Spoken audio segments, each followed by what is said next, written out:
Bonjour ou bonsoir à tous. Dans cette vidéo, nous allons parler du don des guérisons. Je sais que c'est un don où on aimerait avoir l'explication et surtout son fonctionnement. Pour entrer directement dans le sujet, on dit bien don des guérisons pour signifier qu'il y a plusieurs types de guérisons. Ce qu'il faut savoir, c'est que le don de guérison est mentionné dans la Bible et il fait partie des 9 dons spirituels. C'est un don accordé aux enfants de Dieu par le Saint-Esprit. Lorsque nous allons dans 1 Corinthiens chapitre 12, le verset 9, il est dit « Un autre reçoit de ce même esprit le don d'une foi très solide, un autre reçoit de cet unique esprit le don de guérir les malades. » Donc là, je suis dans la version parole de vie. Le don de guérison permet de guérir tout ce qui est maladie physique, émotionnelle, mais aussi spirituelle. Très souvent, lorsqu'on parle du don des guérisons, les gens pensent plus aux maladies physiques, mais il n'y a pas que cela. Donc, ce don permet de restaurer la santé. Le don des guérisons fonctionne de pair avec la foi et la prière, car il faut la foi pour poser un acte et il faut aussi la prière pour libérer la puissance ou déclarer des paroles de restauration. Comment opère ce don? Ce don opère par la foi. Celui qui n'a pas la foi aura peur de poser un acte pour la guérison concernant une personne. Il aura peur d'imposer les mains ou de déclarer des paroles de restauration, car il va se dire que ça risque de ne pas fonctionner et je vais être humilié par les gens qui vont voir cela. La peur, le doute, la non-conscience de son identité en Christ. Au-delà de la foi, ce don s'opère par le Saint-Esprit. Ce n'est pas toi, mais l'intervention du Saint-Esprit. Voilà pourquoi il faut rester humble. Ce n'est pas vous, mais le Saint-Esprit en vous. Maintenant, écoutez-moi bien. La guérison dépend de deux choses. De celui qui pose l'acte et de celui qui est malade. Je vais m'expliquer. Vous qui posez l'acte, vous pouvez avoir la foi pour sa guérison. Mais souvent, lorsque ça ne fonctionne pas, le problème n'est pas au niveau de vous, mais au niveau de la personne malade. Pourquoi? Car elle n'a pas la foi qu'elle sera guérie. Voilà pourquoi le Seigneur pose la question « Veux-tu être guéri ?» Car cela dépendait aussi de la personne malade.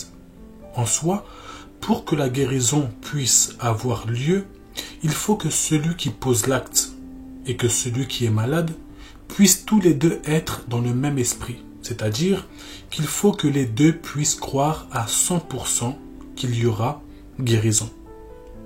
Lorsque nous allons dans Marc, chapitre 5, le verset 34, il est dit « Ta foi t'a sauvé.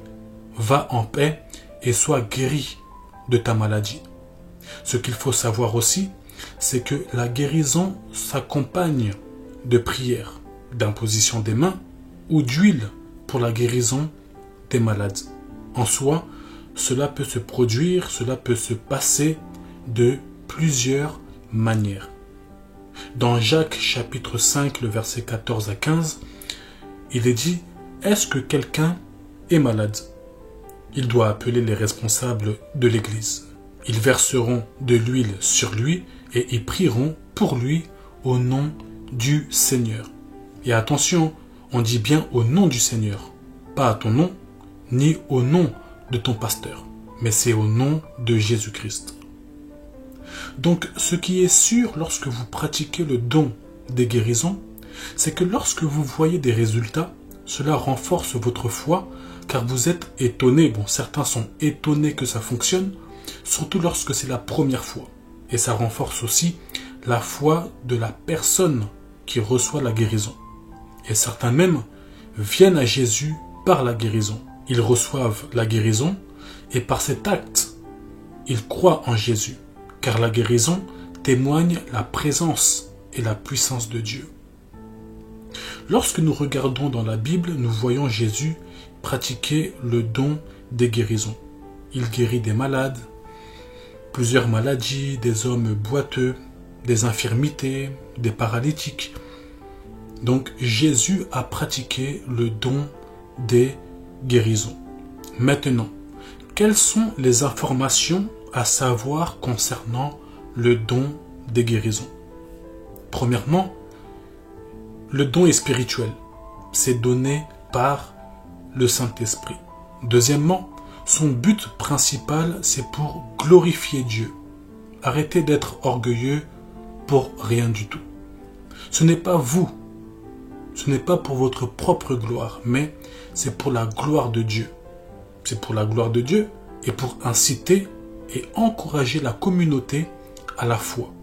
Lorsqu'on voit ce genre d'actes, cela nous encourage à garder la foi. Troisièmement, l'éthique. Quand je parle de l'éthique, je parle du comportement. Donc l'éthique est très important dans l'exercice du don spirituel. Il faut le faire avec sagesse et discernement. Il faut le faire avec amour. Okay? Souvent, lorsqu'il y a la foule, notre cœur s'emballe et on veut en faire un spectacle. Ne cherchez pas non plus les caméras pour en être vu. Évitez tout usage abusif et il ne faut pas commercialiser la guérison. Je vais en parler tout à l'heure. Il ne faut pas en faire un commerce. Quatrièmement, pour vous dire la vérité, ce n'est pas toutes personnes qui seront guéries. Dans l'histoire, il y a la souveraineté de Dieu. Dieu décide ce qu'il veut, quand il le veut, et cela n'est pas notre problème. C'est le problème de Dieu. Je voudrais maintenant vous mettre en garde lorsque vous pratiquez ce don. Premièrement, faites attention lorsque vous enseignez que tous malades seront guéris. Il y a des guérisons, mais il y a aussi la souveraineté de Dieu. Écoutez bien ce que je vous dis. Ne conduisez pas le peuple dans des attentes irréalistes. Dites-leur de garder la foi, mais dites-leur aussi qu'il y a la souveraineté de Dieu, de peur que lorsqu'ils ne verront rien se passer, qu'ils ne disent pas que Dieu n'existe pas, que Dieu n'a pas de puissance ou que Dieu ne les aime pas. Car le voisin, lui, il a eu sa guérison. Moi, je n'ai pas eu ma guérison, donc Dieu aime mon voisin, moi, il ne m'aime pas. L'apôtre Paul avait un problème dans son corps. Il avait une infirmité, mais Dieu ne l'avait pas guéri. Malgré qu'il avait cette infirmité et malgré qu'il avait demandé la guérison pour cette infirmité, le Seigneur n'a pas répondu à sa prière. Mais on parle de l'apôtre Paul. L'apôtre Paul qui guérissait des malades. L'apôtre Paul qui guérissait des paralytiques. Donc Paul n'a jamais dit que Dieu n'était pas puissant. Il n'a jamais dit que le Seigneur ne l'aimait pas. Paul savait que Dieu était souverain. Écoutez ce que le Seigneur lui dit. Lorsque nous allons dans 2 Corinthiens chapitre 12, le verset 8 à 9, il est dit « 3 fois j'ai prié le Seigneur de me délivrer de cette souffrance. Mais le Seigneur m'a dit « Mon amour te suffit. Ma puissance se montre vraiment quand tu es faible. » En soi, le Seigneur lui a dit « J'abrège, je ne vais pas répondre à ta prière, je ne vais pas te guérir. Parce que lorsque tu es dans ta maladie, tu es faible.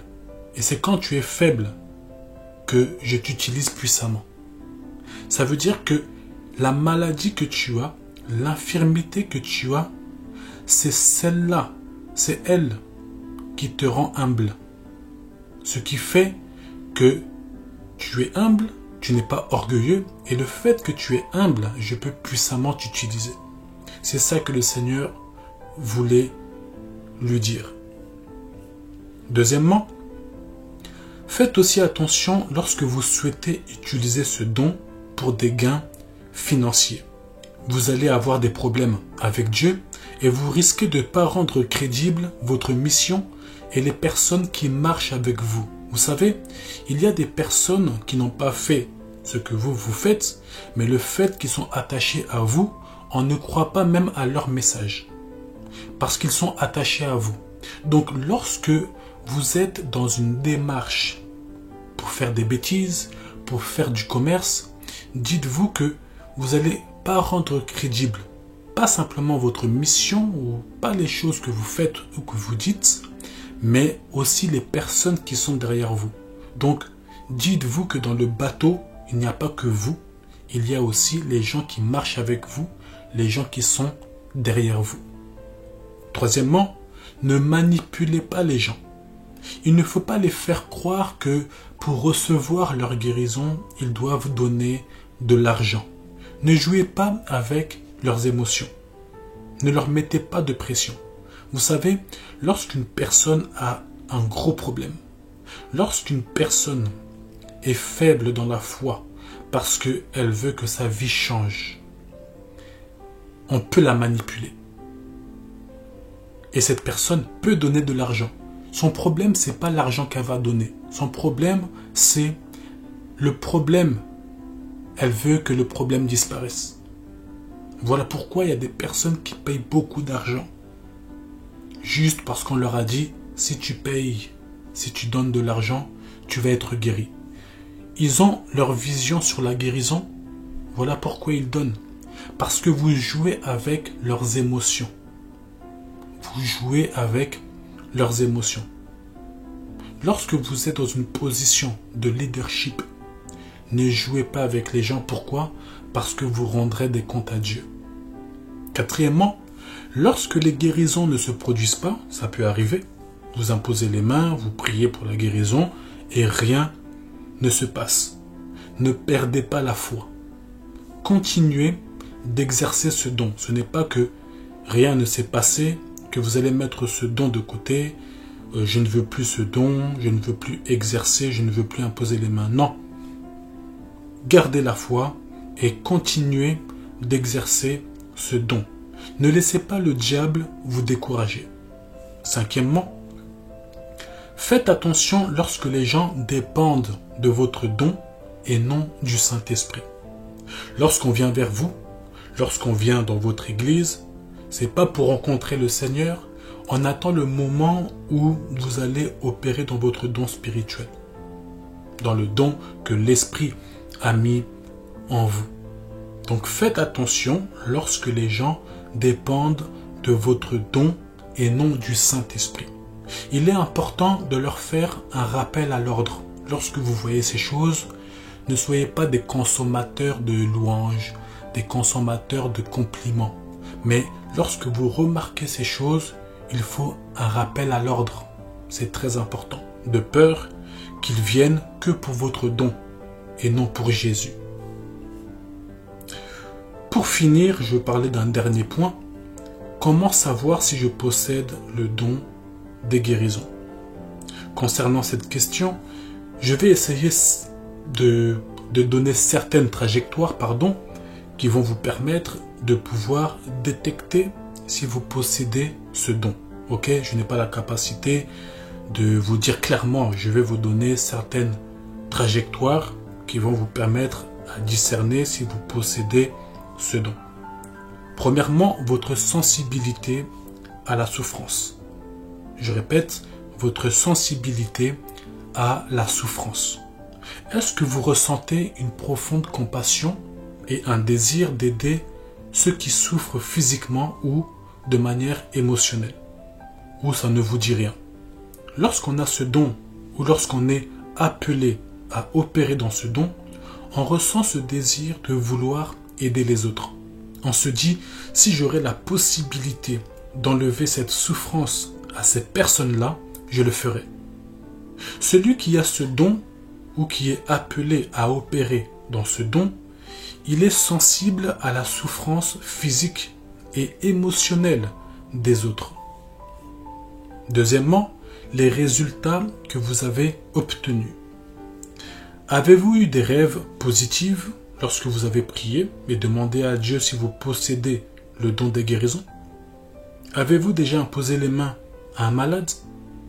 Avez-vous déjà prié sur une personne ayant un handicap, un problème physique?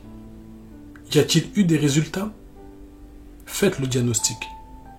Troisièmement, le retour des autres. Recevez-vous des témoignages concernant votre capacité à prier pour la guérison? Qu'est-ce que les gens disent dans votre assemblée? Que disent les gens sur qui vous avez exercé cela? Quel retour vous avez de manière générale? Avez-vous un jour reçu une prophétie? Quelqu'un a-t-il lu un songe sur vous? Quatrièmement, la conviction intérieure. Ressentez-vous une conviction intérieure que vous êtes appelé à opérer dans ce don? Car le Seigneur parle aussi de cette manière. Il est dit que le Seigneur parle tantôt d'une manière, tantôt d'une autre. Ce qu'il faut savoir de ce message, c'est que beaucoup de choses auraient pu être dites. Mais pour que le message ne soit pas trop long, nous avons parlé seulement des choses essentielles. Un jour, nous ferons un message plus complet, plus long, avec plus de détails. Que Dieu vous bénisse.